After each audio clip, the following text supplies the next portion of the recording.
Yo, have you heard about Anchor? It's the easiest way to make a podcast. Let me explain. It's free. There's creation tools that allow you to record and edit your podcast right from your phone or computer. Anchor will distribute your podcast for you so it can be heard on Spotify, Apple Podcasts, and many more. You can make money from your podcast with no minimum listenership. It's everything you need to make a podcast in one place. Download the free Anchor app or go to anchor.fm to get started.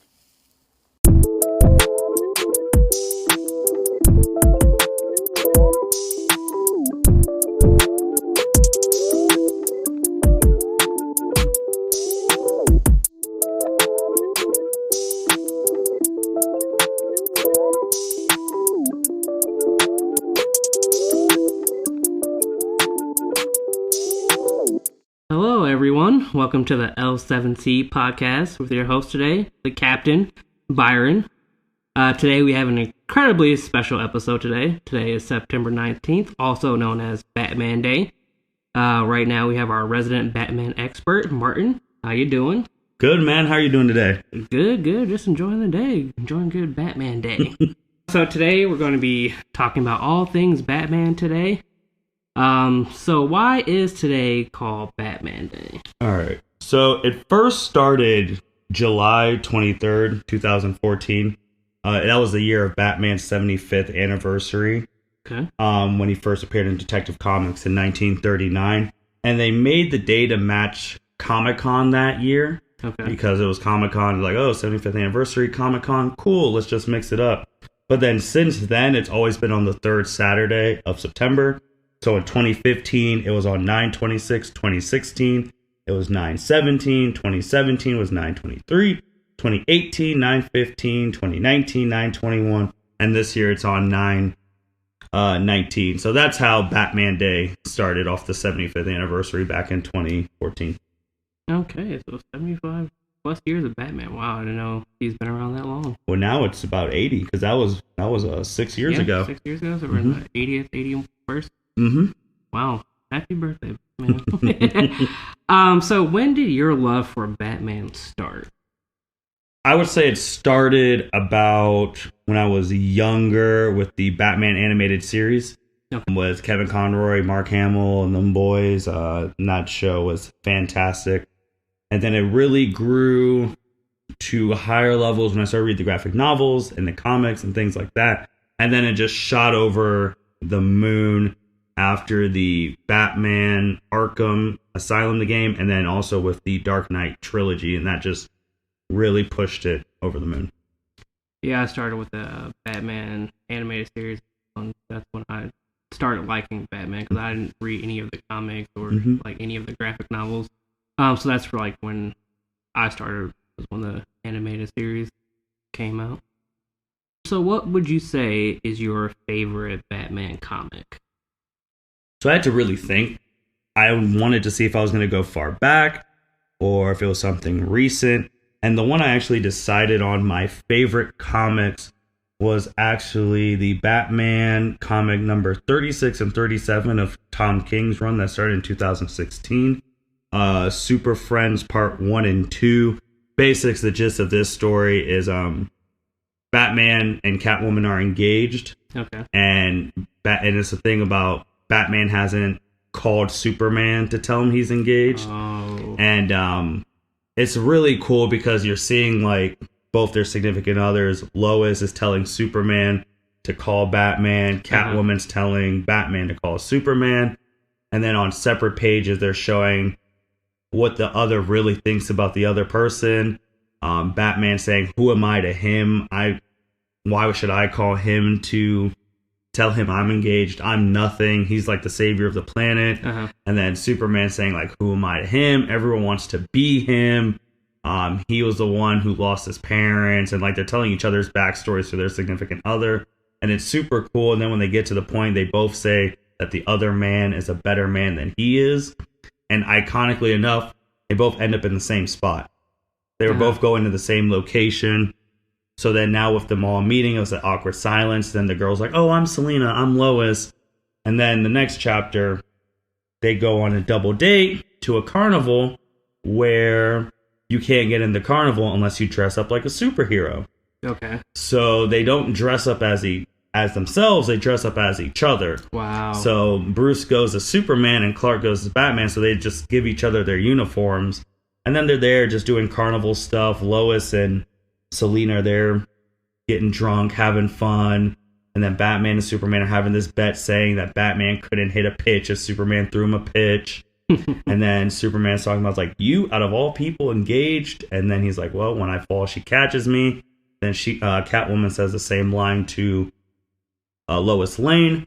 So then at the end, they're all having fun. They throw the pitch, and Batman actually hits the pitch. So it's really cool just seeing what they think of each other. And I would recommend anyone who's into the whole Batman, Superman, like friendship, rivalry, whatever, to really read that chapter to see what they think of each other. Awesome. I think you've shared that with our third group chat before, that scene of them talking about each other and the respect they have for each other. So I would definitely want to read. And then what would you say is your favorite graphic novel? Graphic novel, I struggled. Everyone usually picks The Killing Joke, just because of the premise of that. Joker really explaining it only takes one bad day to ruin your life, which is true. And then other people always pick, out of that one, Batman Hush, the story of Hush. My one I would pick is Batman The Long Halloween. It's basically a year of the holiday killer where a person kills someone on every holiday. And it's Batman. If you've watched The Dark Knight, that scene where it's Batman, Gordon, and Harvey Dent on top of a roof. Yeah. That scene was taken out of The Long Halloween. Okay. So that's one of those things, connection there. But yeah, it's really cool seeing Batman try and solve who's been killing people on holidays every time. And then there are other villains. They're trying to break the crime syndicate in Gotham, like Sal Maroni, all of them. So that's probably my favorite graphic novel. And because it's Halloween in there, and Halloween's one of my favorite holidays. Awesome. I haven't read the Killing Joke graphic novel, but I've seen the movie. How different is the movie from the graphic novel? Well, first, the whole Barbara Gordon and Batman having sex is not in the graphic novel at all. Okay. That was just added. There was just so much added filler they added into that movie. I remember watching that movie and an old lady's like, that's not what happened in the book. And I was like, yep, you're right about that. But besides that, yeah, the premise is still the same. Barbara gets shot by Joker, makes her paralyzed. He takes Jim Gordon. It's all about him trying to show Batman that just one bad day can break you. So then you really see like their relationship. And it's also at the end where Batman catches Joker. It's one of the times that Joker actually makes Batman laugh. So it just shows their relationship. I mean, I enjoyed the movie for what it was. Like, I didn't read the graphic novel, but I thought it was a good movie. And then I also will say, graphic novel wise, another top one's always the Dark Knight Returns by Frank Miller. Okay. Which revitalized comics in the late 80s, early 90s. So segue from Killing Joke movie, what would you say is your favorite Batman movie? So I split this up into two. I had animated and live action. Okay. Animated, Under the Red Hood. I think that story of Jason Todd, I think they adapted that perfectly into the animated movie. So that'd be my favorite. And then live action would be The Dark Knight. Just because, I mean, Heath Ledger, Joker, all the things that movie achieved going forward. When I think about comic book, even movies, I know we have like AD and like BC and stuff like that. Mine is before Dark Knight, after Dark Knight. Because superhero movies changed a lot after Dark Knight than what they were before the Dark Knight. Yeah. So that was the turning point of superhero movies. So that'd be my favorite live action and animated one. Okay. And I would say the Dark Knight did, like you said, did change comic book movies forever. Like, it was a successful, like, pretty comic book movie. Like, before that, you never saw that. It was all, like, happy and just, but I think it, like I said, it just changed the world forever. Yeah, because, I mean, The Dark Knight was nominated for 8 Oscars. It won 2. It was the first superhero movie to eclipse $1 billion. Yep. It was the highest grossing superhero movie until 2012's Avengers. So, and then even 2008 when The Dark Knight's booming like that, people also forget that Iron Man came out in 2008. And that wasn't even the top superhero movie of 2008. It was The Dark Knight. The Dark Knight was the highest grossing overall movie that year. So it is a lot of history with that movie. And obviously the soundtrack with Hans Zimmer is just top notch. Hans Zimmer is a great So yeah, it changed the game. I mean, that's how the MCU was coming in, and they were going against that. And then when the MCU hit Avengers in 2012, that's also when The Dark Knight Rises was. So their only formal competition was heading out the door at that time. So. Yep. And then what would you say is your favorite Batman TV show? I think it's the animated series, the original one, Kevin Conroy, Mark Hamill, as I spoke about earlier. There's some other good ones that people sleep on, like Beware the Batman was only a season. That was good. The Batman, that's a good one. And then even if you don't count them as like Batman series, which they're not, things that he was in, obviously the Justice League cartoon, Justice League Unlimited. But those are top ones. But the animated series was the clear-cut best one. That's a GOAT Batman show. Mm-hmm. Mark Hamill plays an excellent Joker, and of course, Kevin Conroy is the GOAT Batman. Mm-hmm. And then you talked about some of the Batman games earlier. What would you say your favorite Batman game is? I think my overall favorite just Batman game is Arkham City. And the second of the Arkham trilogy, the main one from Rocksteady. And I think that one, because it was so game-changing, the fact that you had that bigger city surrounding, and the fact that Arkham Asylum was good, but from how they raised the bar from Asylum to City, you're just like, oh my goodness, this is crazy. And then with all the different villains, the ending was an ending no one expected with Joker dying. Mm-hmm. No one expected that, and that ending left everyone shocked, thinking if they're even going to come back and make a third one after that. Combat was smoother. Graphics were better. So Arkham City, I felt like was my favorite one. I really do like all of them, but just City sticks out. Origins gets a bad rap because it was made by Montreal, but I liked a lot of things Origins did. Obviously, the fast travel with the bat plane. And then also with Origins, there was always like, even after you beat the game, you could be traveling around and there'd be a random crime. Yep. And you'd have to go stop it, which is something that Spider-Man PS4 adopted. Yep. That after you beat the game, you could still fly around and stop random crimes. And they didn't have that in Arkham Knight. And I feel like that's the thing Arkham Knight lacked, because once you beat Arkham Knight and you did all the DLC, you're just in the city with a whole bunch of criminals. And you just randomly beat them up. Like, there's no like, oh, someone's getting attacked, go stop a crime. Like, there's no other just random crimes. And I feel like that's what Knight needed, and that's what they should have took from Montreal. But Arkham City was my favorite one. I think the whole Arkham series just changed. Oh, yes. Video games. Mm-hmm.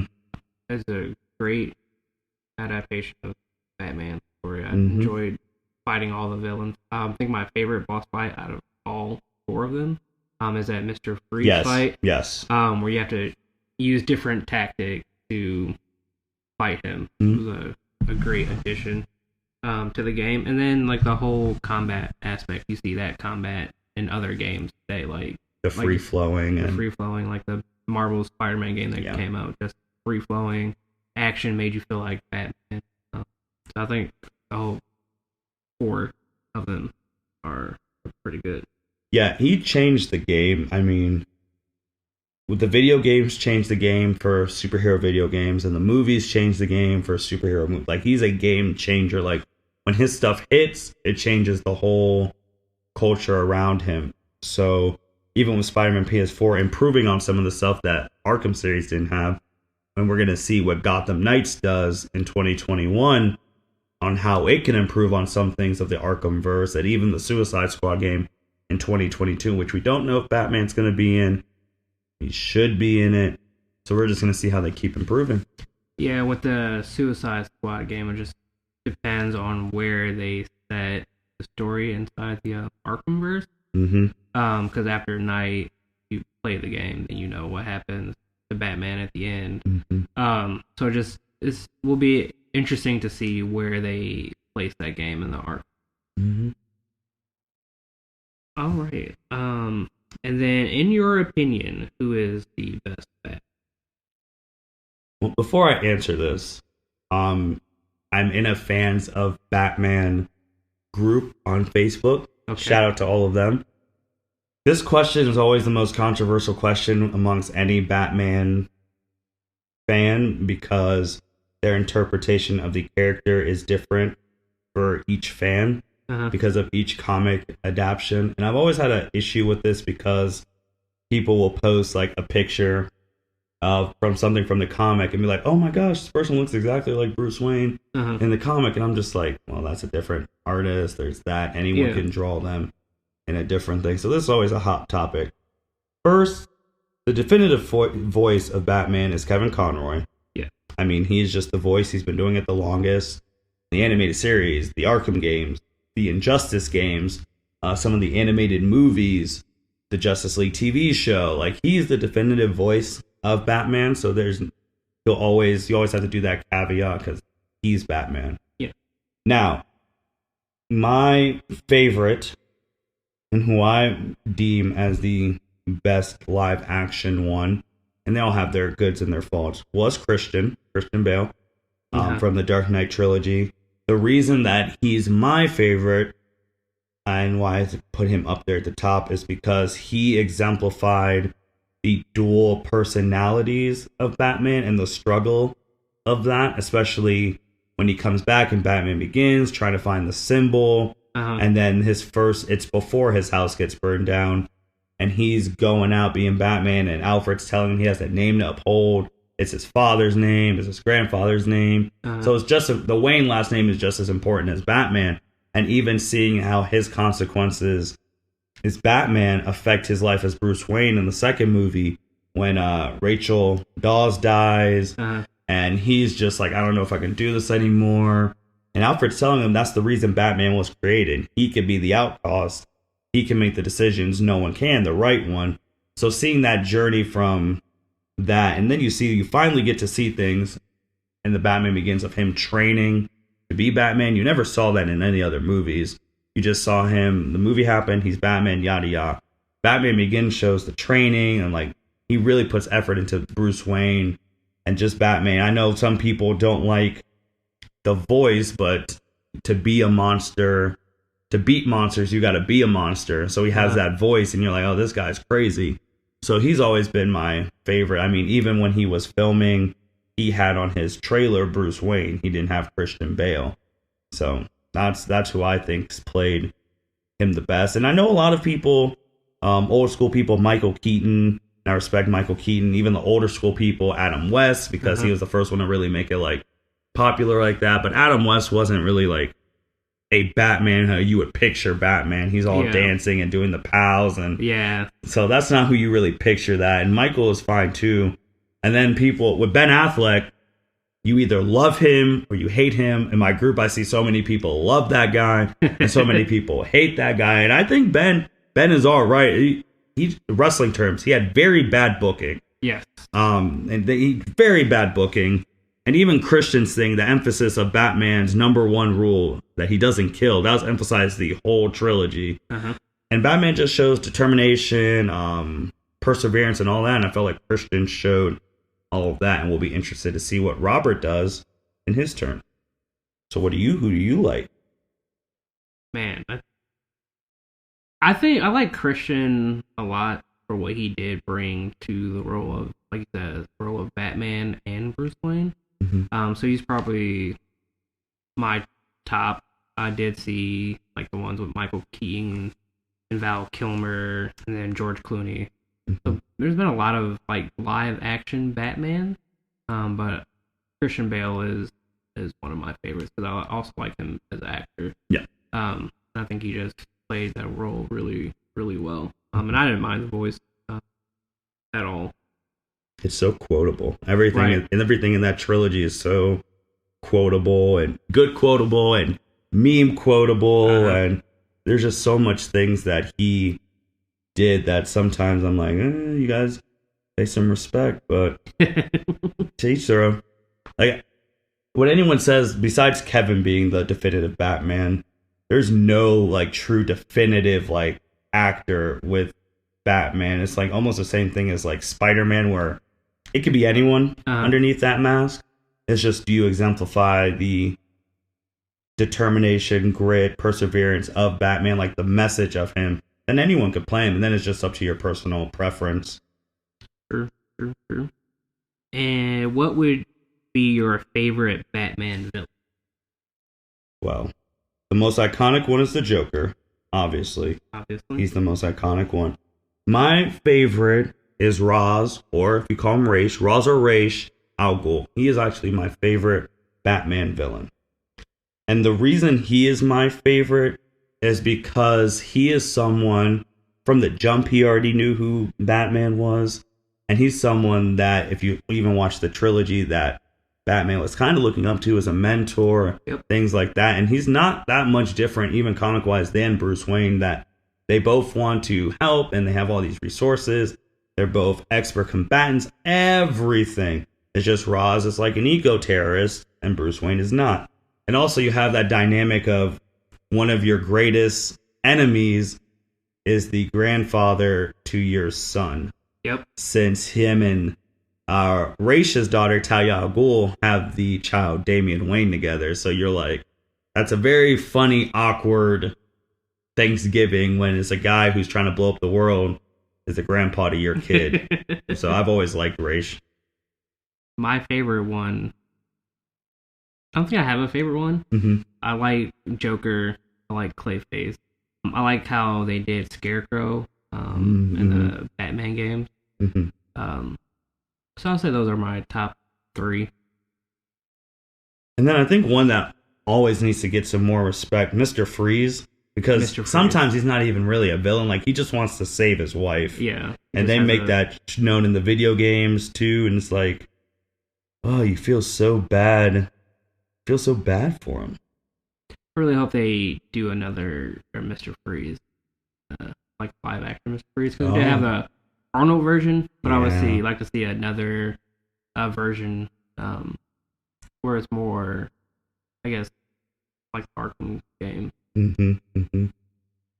Definitely, absolutely. And then, what is your favorite suit? So I had 2 put down. The Arkham Knight suit that you get when you get Arkham Knight, you have that scene where you get the new suit. That suit is fire. All the mechanics that go into it, some of like the Dark Knight trilogy stuff with the tri-weave, like all that stuff, and the flexible plates. He looks menacing. He moves quicker. He's taking people down. He has the armor. Some people I do know like don't like it when Batman has some armor, which I get it, but it makes no sense if he doesn't, since he's immortal.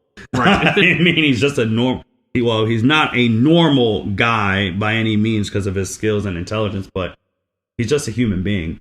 So if he's getting punched by metahumans, you're going to need some extra padding. Yes. So that one. And then one that people don't talk about a lot is the Batman Insider suit. So the Insider suit is basically, it doesn't have like the bat ears or anything like that. Okay. It's basically a suit that has super abilities through high power technology. And I'm just going to read some of the abilities. It has a spectral mode for night operations, things like that. It also has a Speed Force mode designed by the Flash that gives the wearer limited access to the Speed Force. Wow. He has a Heat Vision mode, obviously inspired by the Kryptonian ability that it could shoot beams out of its eyes. Willpower mode, that's inspired by the Green Lanterns. That the suit possesses mounted energy weapon that mimics the Lantern's abilities. It has camouflage mode, inspired by Martian Manhunter, to be invisible. It has basically a lie detector mode, inspired by Wonder Woman's Lasso of Truth, so that there's a core that it could throw to you, and it's like connected to all these lie detectors to see if you're lying or not. Then it has like a flight mode, which is standard for a lot of meta-class humans, and he hasn't worn it that much, but that suit has always been one of my favorite suits, and I wish I could see it in live action one day, or in a movie, or a game. Those are one of the things I wish to see in the future. Insider suit sounds very powerful. You're basically just a walking Justice League on your own. Yeah, the problem is it kind of runs on batteries. So you have to kind of plug it into the wall to charge. I guess that's the problem. I need a weak point. Right. Or just be overpowered. I mean, people wear that suit all the time. The only suit I know of is the Hellbat armor. Yes. So that one was forged in the sun by Superman, and it was forged by all his Justice League people so that Batman could fight larger scale threats. Okay. We're talking like Darkseid level people so that he could fight them on a somewhat equal playing field. The problem with that suit is it extracts some of his life force. Okay. So it's not really something that he could just patrol in Gotham all the time. But it's probably his second most powerful suit than the final bat suit that was debuted in the Justice League comic 38, I believe. So yeah, it's probably his second strongest. What is the final bat suit? So the final bat suit was a suit created in their run when they went to the sixth dimension. It was created by the Batman of that universe, and then our current Batman saw it with the World Forger. World Forger is the Monitor and Anti-Monitor's brother. Okay. So he's the one who slams his hammer and lets you know that a crisis is coming. And if you know DC, when you hear crisis, that's bad. You know it's about to go down.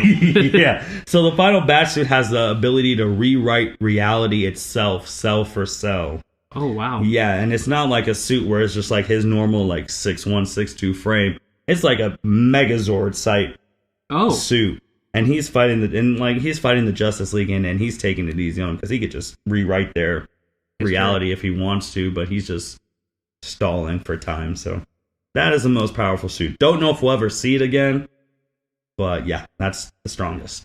Well, I'm sure there'll be another crisis. I have to bring it out or find a more powerful suit. Yeah, Crisis. The only Crisis, Crisis of Infinite Earths. That's the top one. Top one. They just did a live action version of that on the Arrowverse. That was how I was introduced to Crisis of Infinite Earths.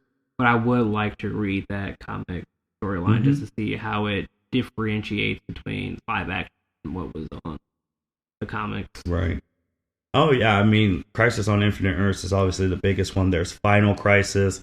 That's the one where Batman breaks one of his rules and he shoots a bullet at Darkseid, and then Darkseid shoots Batman back in time. And he basically makes Batman a ticking history time bomb. So if Batman doesn't find himself from the prehistoric age, if he can't get back from the prehistoric age all the way to the current age, he blows up and destroys all of history. So he comes back he fights his way from the dinosaur age all the way back to the current age and helps them thwart Darkseid's plans. I'm going to have to read that one too. It's sounds crazy. Very interesting. All right, well, is there anything else you wanted to talk about Batman? That's all the questions I had. Yeah, he's surpassed just being a comic book character. Obviously, he's a cultural icon. He has his freaking block at the Hollywood Walk of Fame or whatever that thing is. He's like the first superhero, the only one currently who has that, who's on the Hall of Fame there. And yeah, it's just the point of Batman, which people need to understand, is that it's not about the gadgets and the money. It's about a guy who lived through a tragedy and doesn't want that tragedy to happen to anyone else. So and the way that he does it, obviously, because comics, and he trains himself in a way that he can prevent that. So he is showing the pinnacle of what just us normal people can achieve when we put our minds to it. And that's the main premise of Batman, and people need to understand that. And shout out to the fans of Batman group.